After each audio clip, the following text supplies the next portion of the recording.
I'm out working on this little steam car again, and I want to model it very roughly. I'm not replicating it on something like the Fiat S76 or the Beast of Turin, which is that. Mainly because it's very simple and it also fits having a very tall body. So I have started doing a little CAD model just to get the scale of everything. And my brass bar was too short to make the chassis rails. I had 3 of these. I cut one in half. I used the mill to mill sort of little laps on the end, and I've silver soldered those together. My soldering isn't perfect, and I actually melted an edge there. There's a little notch. I might fix that up with a little bit of soft solder, but I don't think it really matters. These are relatively straight, good enough for this sort of thing, I would say. So these are now going to be long enough to give me that shape, which is gone. So if you imagine the wheels are something like that, and the engine is going to be sitting up in there, something like that, or even higher. That's the good thing with this car. It's very tall. So I think that should work reasonably well. It's kind of like that. But oh, this has already got fingerprints all over it. But yeah, that's all I've done. Not a lot, but it's a start. So I think the next thing to do, I will just touch these up with a bit of soft solder just to build up the shape. I don't know if I'll paint these. Painting brass is always a bit of a pain, especially because this thing is going to be, it'll have meths dripping on it and water dripping on it and heat around it, all sorts of things. So I'm not sure how well the paint will hold up. But next thing I think will be get the width that I want and build some cross members, and then start looking at how I'm going to do the axles and the front axle. For the front axle, I was going to use some of this, which is brass channel. This actually came with the car that started off as my Austin 7. When I first started that car, I bought somebody else's unfinished special, and it was horrendous. I mean, truly horrendous. So I ripped it all apart, and this was one of the bits that was left over. What I'm going to do is make the front hubs, I guess you would call them, from this. I will cut this down, mill little square blocks of this stuff, and the way it'll work is one side will go on the chassis like that, and then the other block will have the wheel mounted to it, kind of like that, and then there's a pin that goes through them. That's pretty much exactly how Mammoth did it with their little steam car. The little steam cars aren't hard to get. If you look on Trade Me, our local auction site, there's always a couple of them up there, but they're about $400 each. So I figure I'll make my own. But I think that'll work with the brass channel drill through it, so I can do effectively the kingpin. That'll be there somehow. I need to measure this to see if it's if there's going to be enough clearance for enough steering. This will have to stick out a little bit probably, because otherwise, obviously, if the tires are in too close to the axle, you can't turn. So they'll have to stick out, or else I will do that piece. I've got some square bar. Maybe I can mill up some of that. Or I've got this. I'll figure something out. I'm obviously making this up as I go along. So this will probably go. The chassis will probably be something like that. I need to get some end-on shots off that car to get an idea of the scale, the width. I know what the length is. I've only got side images so far, so I can get the relative wheelbase for the size of the wheels correct, and then make everything else around that. It's a nice crisp morning, sort of 0 degrees, and I've come out until things warm up a bit. I'm working on the little steam car because it's too cold to work with sheet aluminium to do the bonnet, but that's my main aim for the day. I've decided to use this aluminium bar that I got yesterday from the recycling place for the main chassis rails, just to make it a bit more rigid. Nice and light, nice square aluminium. I'm just trying to figure out how I'm going to do the front axle. I may make that from the same stuff and mill out the ends to do the where the little stub axles go, but what I could do is then notch this so that the front axle sticks out but it's all flush. At the back I'll just do a short length of this screwed from either end. So I'm about to set this up on the mill. To get it all the same, what I want to do is figure out where the cross members go, drill the holes for those using the mill and the DRO, and then I can actually bolt these together through those holes and mill them in a single piece, or rather drill the holes for the axle, the rear axle, and for the cross shaft. But being so cold, I came out and I turned on my heater, and I'm using my aluminium ducting I got yesterday, which is nice because it keeps it nice and warm. But the problem is, because the temperature is so cold, it's just causing condensation on the roof. So the roof is actually dripping now, because this area is warming up and the rest of it's cold, and it's still cold outside. So it doesn't help with the condensation. So I've got that turned off. I'm just going to have to let the sun warm things up. It's nice and sunny. Ducks. But, it's definitely frosty.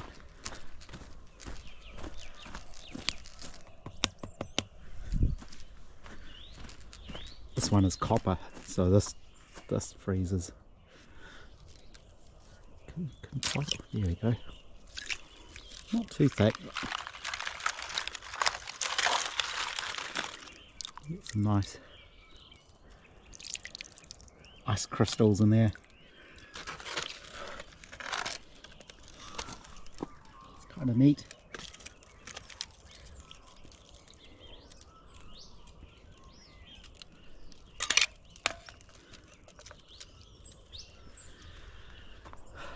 So I think open the door and let the sun warm things up is probably the best way. I have made the main chassis rails for this little car and two little cross members. May need another one in the middle just to stop it springing around, but I'll figure out where everything else goes first, so I know where to drill the holes for that and knock in the way of all the shafts and things. The wheels go about there-ish. I may get clever and just basically file down the fronts of these to look a little bit more like dumb irons, but I'm not going to go too far. I'm not trying to replicate anything. It's just a model car. But yeah, I might just smooth those off. The idea is, now that I've got these holes drilled, I can clamp these two together, bolt them together, and then drill the cross holes for the various shafts and things and have them line up perfectly. So it'll be something like that. I think it was a 310mm base, wheelbase. So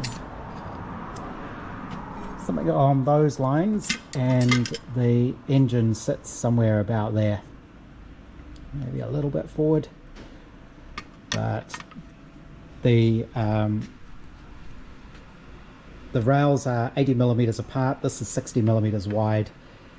I'm just going to use I'll make a simple aluminium floor, I guess, that this will bolt to, because into that floor there will be little things to hold the burner underneath that, and for this to bolt to through those holes.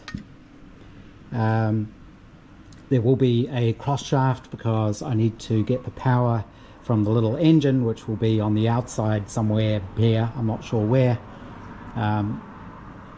back to a cross shaft with one chain, and then back to the rear wheel on another chain.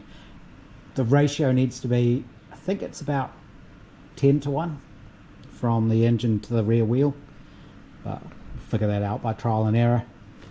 I was amused the other day at Mr. Tweed with his grease gun discoveries, but he can now get his own back, because I am embarrassed to admit I've been measuring all of this up and doing all of those kind of calculations and drilling holes from the ends of things, and I normally use my phone, the calculator on the phone, and then I remembered, hang on, this has got a DRO, there's a calculator built into that. I knew that, but then what I didn't realize is with the calculator on here, you can calculate things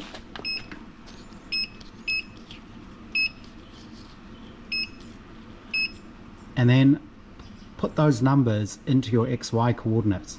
So if I wanted, say, a 12mm offset from where I am now, I can set that and put the number in there and then just dial it in. I didn't actually realize you could do that. So sorry, Mr. Tweed. I feel bad that I was laughing at your grease gun now. But I should probably actually read the instructions for that one day. But yeah, that made it a bit easier. Even then, I still make lots of mistakes. I was going to use some of this aluminium bar for the cross members, kind of like that. Could still do that.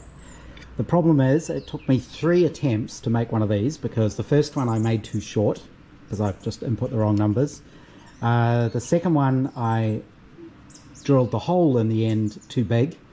That's an M3 hole, but I actually needed an M3 to tap it to M3, so it needed to be smaller. And this stuff's weird. This is the problem with buying stuff from the junkyard. You don't know what it is.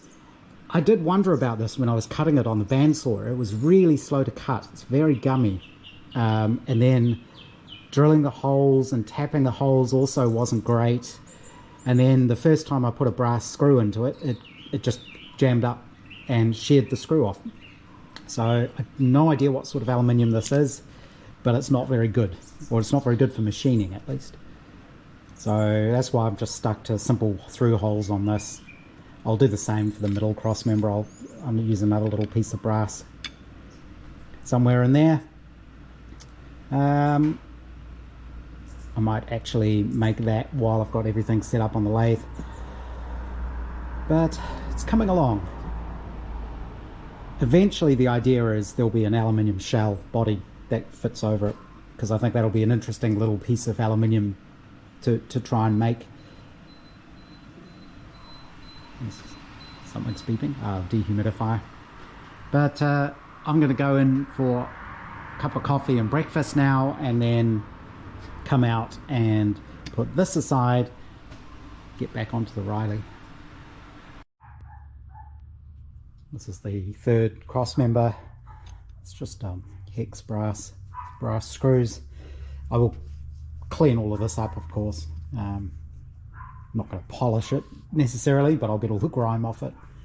But I do need to take my, this is a keyless chuck. I need to figure out how to take this apart, because it's getting very sticky. It doesn't help that it's cold. So I need to get into here to figure out how to clean this. I have no idea how you actually do that. But it's getting to the point where it's so sticky, sometimes you're trying to tighten it and it breaks the taper. So I need to sort that out. But I think that's enough steam car for this morning, and on to the Riley. Incidentally, people ask me what colour I'm going to paint it, and I'm almost wearing the colour. So the chassis is going to be black along with all the running gear, and the body is going to be a sort of burgundy colour. The colour I actually want is a British railway locomotive colour called Crimson Lake. So it'll be black along the bottom, and then that Crimson Lake on top. That's kind of the look I want. Some of them have the chassis is all body color and the running gear is all body color. I don't actually like that. You see a lot of cars are painted that way, and it's just like they've bolted it together and just completely covered it in paint. But I prefer the paint on the running gear to be a little bit less chunky, I guess is the way to put it. So we'll see when I put it all together. Some bits are going to need to be painted, like the spring shackles and things, because these are just mild steel. You can see they're rusting. So I'm not sure what I'm going to do with those to stop all the nuts and bolts and things rusting. Probably put it together and then literally spray it with paint. But that's the thing, if the chassis is all one color and so is all the running gear, I can easily touch that paint up with rattle cans if I need to. That's kind of the plan. I have fixed up my chuck. That was really gummed up compared to how smooth it is now.